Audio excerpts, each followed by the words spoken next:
itong negosyong to, ito yung negosyo na pang hindi marunong magnegosyo. Ang tinatayo nyo po is refilling station, hindi ka water station. Sa water station, ikaw mismo ang gagawa ng sarili mong tubig. Hindi ka bumibili ng tubig na ibebenta mo. Ikaw ang gagawa. Kung sa gasoline station, kumikita ka ng 5 piso kada litro, dito sa water station, kumikita ka ng 20 pesos kada container. Liit ng puhunan, ang laki ng profit. Posible yun, sir. Kami pinakamababa magbenta ng laundry machine kahit saan ka pumunta. Hindi kami mataas, kami pinakamura. Pinakamura. Kami pinakamura. Sa iba, pag nagtanong ka, ang installation, 300,000. 280 to 300,000. Pinakamurang canvas ko, 180,000. Installation fee. Sa akin, tanong mo kung magkano. Ngayon, sabihin mo sa akin kung mahal ako.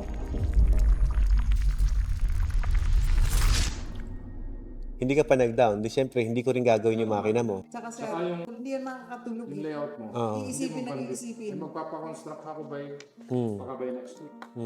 Well, that is a good choice po, no? Kapag ka mag-negosyo ka, kasi sabi ko nga, itong negosyong to, ito yung negosyo na pang hindi marunong magnegosyo. Actually sir, Ano siya? Gas station, di ba? kami, Eco Oil. Oh, timo, gas station kayo. Di ba lahat ng mga products nyo kailangan yung bilhin? Di ba? Tapos sa 1 litro, magkano kikitain mo? Huwag na namin aminin. Di ba? Sabi mo na 1,000,000 piso ka kung generic. Tama ako, di ba? Kapag franchise, mga 2 pesos, 3 pesos. Tapos ang laki ng risk, ang laki ng puhunan. Milyon ang puhunan nila eh. Kasi ilang libo yung litro yan. Na kailangan mong i-float na ibebenta pa yon, hindi mo rin pwedeng i-market, hindi mo pwedeng i-deliver. Pag inabutan ka ng price increase, nababawasan yung kita. So yun ang risk sa negosyo nila. Oo, totoo po yun. Diba? Eh samantalang dito, magkano nilabas mo? Kalahating milyon? O, sa kalahating milyon mo, yung negosyo mo, pwede mo i-market. Pwede mo i-alok yan eh. Para sa akin, kung refilling station, maliit na pagkakakitaan. Kapag gusto mo pagkakitaan ng malaki yan, magtayo ka ng bottling company. Yun ang key dyan kung gusto mo kumita yan. Kasi, syempre, kung refilling station, hand touch, nire-refill mo isa-isa. Baka nagpuro kalyo na yung kamay ng taga-selyo mo dyan. Diba? Kumbaga, occasionally, may wedding, may ibang mga dapat na supplyan, birthday, personalized, mukha ng kliyente mo, nilagay mo dyan, just to greet them a best wishes or whatsoever. Special occasion, pwede yan. Pero kung ipabebenta mo sa market, like ginagawa ng mga malalaking companies, I don't think so na. So kung refilling station, hindi ka naman bottling company, you are a water refilling station. So ano ba ang hawak nun? Nire-refill mo lang. Ang mga water station, yun po, yung mga dealers mo. At sir, meron pa akong i-correct ha. Ang tinatayo nyo po is refilling station. Hindi ka water station. Yung refilling station, ikaw ang nag-refill. Yung water station, binibili mo sa mga dealers, sa mga tindahan na hindi nag-refill. Sino yung mga yon? Kunyari, ako, may sari-sari store ako. Naglagay ako ng 100 container dyan. O yun, water station ako. Di ba? Water station ako. May signage ako, mga deliver dito sa akin, water station ako. Pero hindi ako refilling. Kasi nag-ibenta ako tubig. Pero pag sinabi mong refilling, ikaw mismo nag-refill ng tubig. In layman terms, para mas madaling maintindihan, kasi nakapalibot sa atin ng mga gasoline station owner, ikaw yung mismong nag-i-import ng gasolina dito. Ikaw yun. Tapos, pinabebenta mo sa mga gasoline station. Ganun siya. Ikaw mismo gumagawa ng sarili mong produkto. What I'm saying here, ganito yan. Sa water station, ikaw mismo ang gagawa ng sarili mong tubig. Hindi ka bumibili ng tubig na ibebenta mo. Ikaw ang gagawa. So, technically, sabi ko nga sa'yo, kung sa gasoline station, kumikita ka ng 5 piso kada litro, dito sa water station, kumikita ka ng 20 pesos kada container. Liit ng puhunan, ang laki ng profit.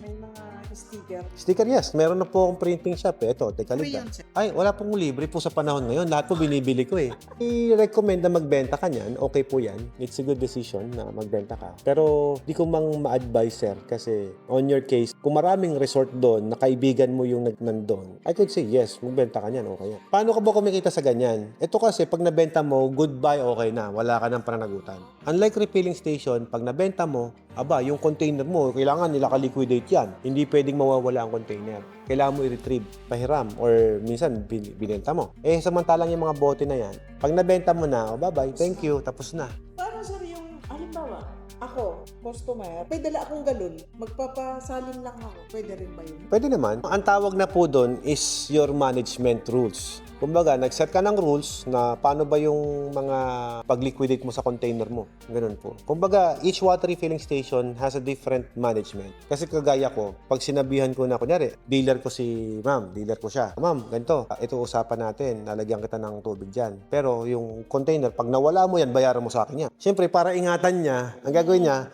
Lahat na magpaparefill sa salin lang niya. So pagka ganun, wala siyang liability sa akin. Pero pagka pinabayaan niya, pumayag siya ng palit-palit lang, aba, yung bagong container niya, napalit ng luma, anak ko, patay ka. Yari. So doon nakakatay ulo ng mga owner. At sir, yung container natin, ano yung may label? Yung galing sir? Pwede mo lagyan ng sticker. Hindi pa naka-print, Pwede po kayong mag-print.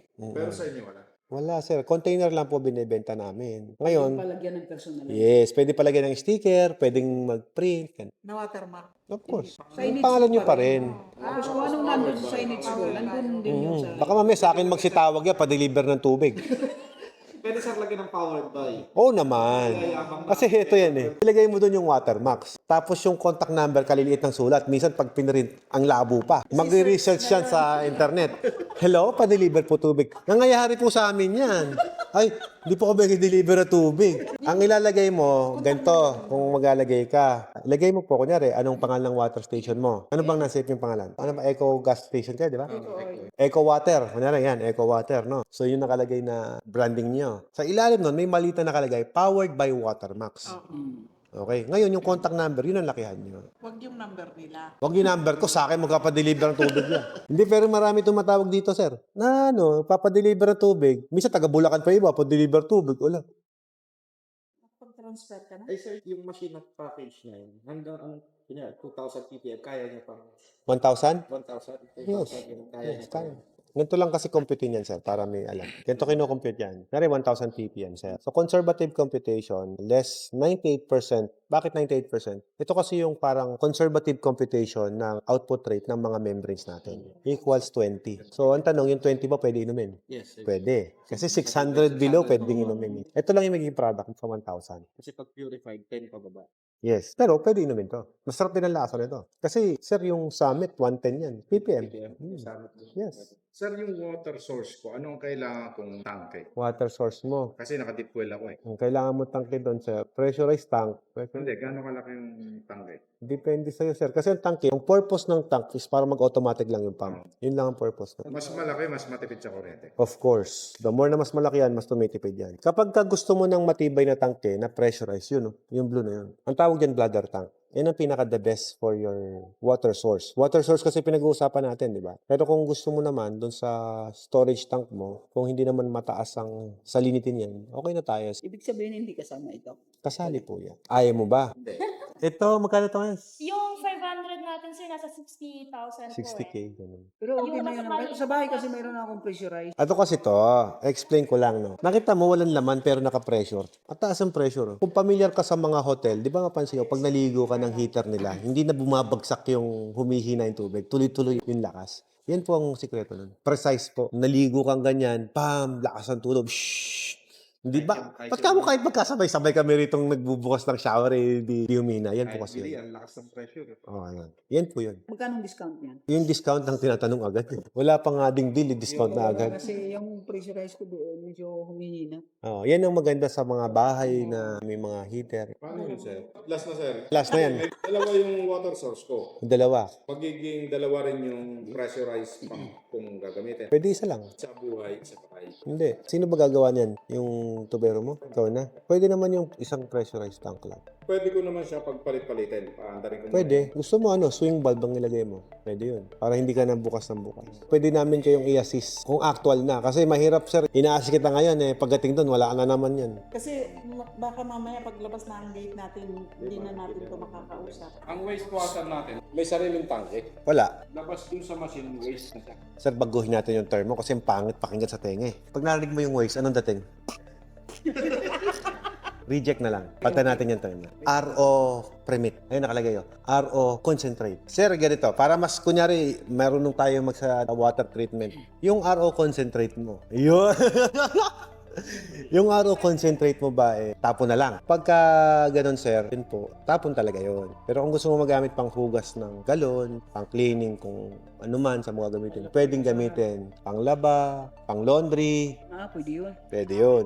Yung tubig na halimbawa hindi na flush yung maigi, o kaya nagalaw yung tubo, umiwala yung dumi sa tubo, ano sa palagay ang pwede mangyari? Okay, baguhin natin yung term. Nagkaroon ng erosion sa ilalim ng lupa, nahigop ng pump mo, dumiretso sa laundry mo. Ano pwede mangyari? Marumi. Ano mga damit mo? Ayun. Ngayon ang mangyayari. Nasagot mo ni tanong mo. Hindi, galing yung reject water. Galing sa reject water, yung reject water natin, the word reject, marumi. Kasi kapag ka reject water, meron tayong natawag na yun ay iwan dun sa loob ng osmotic pressure natin, yung membrane. Doesn't mean na sobrang dumi nun. It's just malaki lang talaga. Yun ang problema natin. Kapag yun ang na-flush ng makina, saan pupunta yun? Sa damit. Yun. Kaya kailangan ng Treatment. galing. Yung treatment na yun, Alam mo, Bisan, mas masarap mag-lecture na yung nagtatanong ng sumasagot eh. Kasi pag kayo mismo sumasagot, ibig sabihin, nakikinig kayo. Sir, ibig sabihin, yung reject na water, papasok dyan bago papasok dun sa washing? Papasok sa tangke, bago dyan. Kaya medyo mataas yung presyo ng Ay, posible yun, sir. Kami pinakamababa magbenta ng laundry machine kahit saan ka pumunta. Hindi kami mataas, kami pinakamura. Ayun o, niyabang ko siya, sabi ko sa vlog ko. Kami pinakamura. Kami pinakamura. Sir, kami pinakamura. Bakit ka mo? Mag-inquire ka muna sa iba. Balik ka sa akin, matapos ka mag-inquire. Kasi lahat po sila. Sir, kami client na, di ba? Hindi pa kayo nagbabayad eh. Pag nagbayad, Down na kami. water station yon. Client ko kayo sa water station. Okay, sa laundry. Hindi sa laundry. Iba na ang topic eh. Science na ba?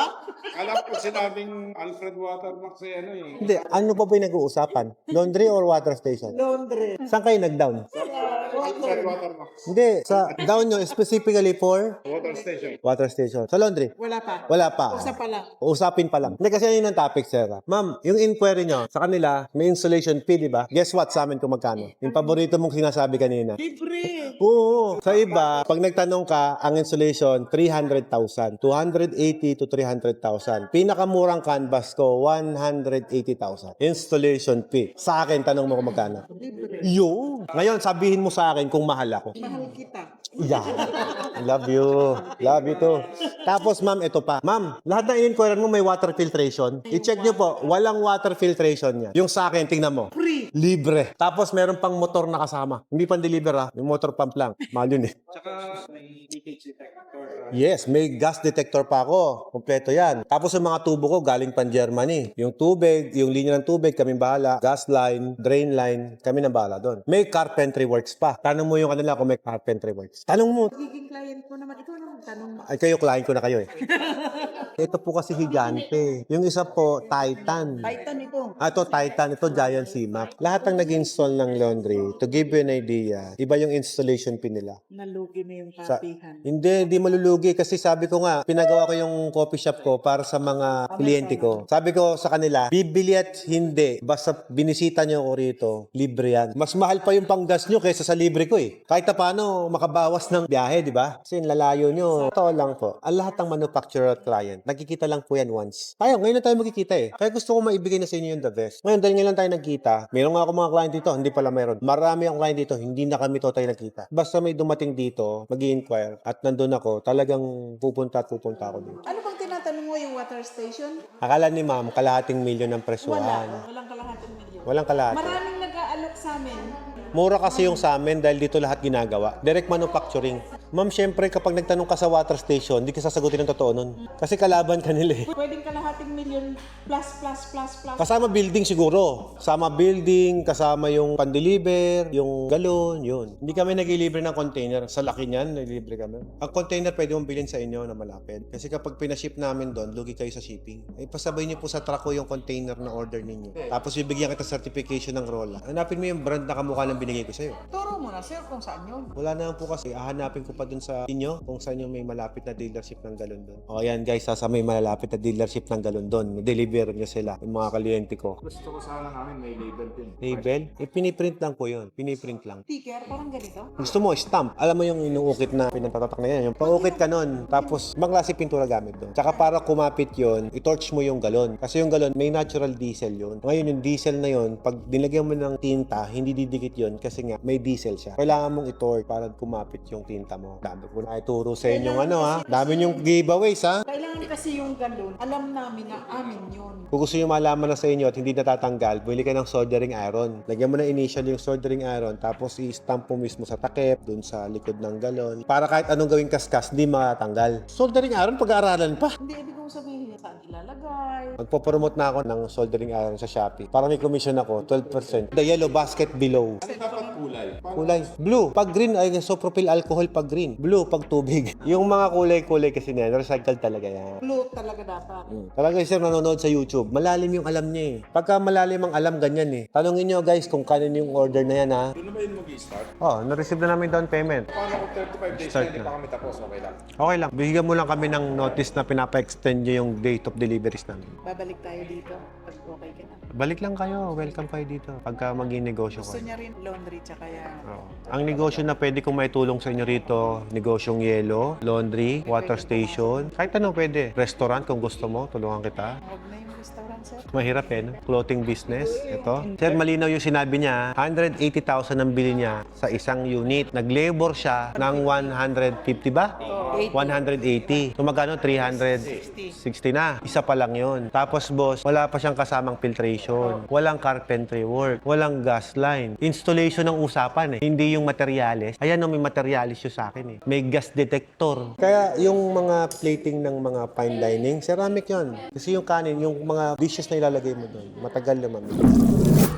Package 7, kaya niya mag-produce ng 6,000 gallons per day, while the package 9, with the same horsepower, kaya niya maglabas ng 12,000 gallons per day. It's twice the capacity ng cell. How to maintain the quality of water? Siyempre, dapat yung lahat ng filters yan sa akin galing. Tapos dapat sundin yung lahat ng sinasabi namin pagdating sa preventive maintenance. The more na tinetechnical mo yung mga bagay, kinukomplikado mo, the more nagiging mahirap. Just give us the problem and then we will solve it. I could only just give you 2 water testing analysis, no more. Yung pangatlo may bayad na. Kung hindi mo nararamdaman na may watermarks doon, ibig sabihin there's something wrong to their marketing. Ngayon, kahit pares kayong watermarks, kahit anong package pa ang kinuha sa akin yan, kung hindi ka marunong mag-manage ng negosyo, problema yan.